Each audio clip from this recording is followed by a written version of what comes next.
আল্লাহর অশেষ রহমতে দুটা মেয়ে ঘুমালো। আলহামদুলিল্লাহ।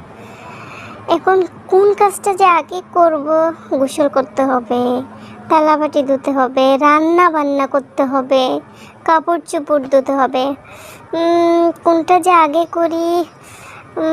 আবার কতগুলো বিচি আছে, বিচিগুলো বাছতে হবে তরকারি রান্না করার জন্য। ঠিক আছে, আগে বিচিগুলো বেছে নিই, তারপরে গোসলটা করে নিব।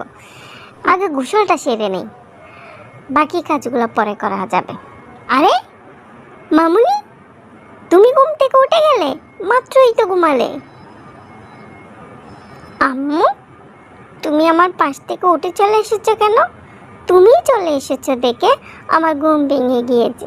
একটা ঘটনা হয়েছে তো জানো তুমি, আমি ঘুমের মধ্যে পপকর্ন ভাজার গন্ধ পাচ্ছিলাম।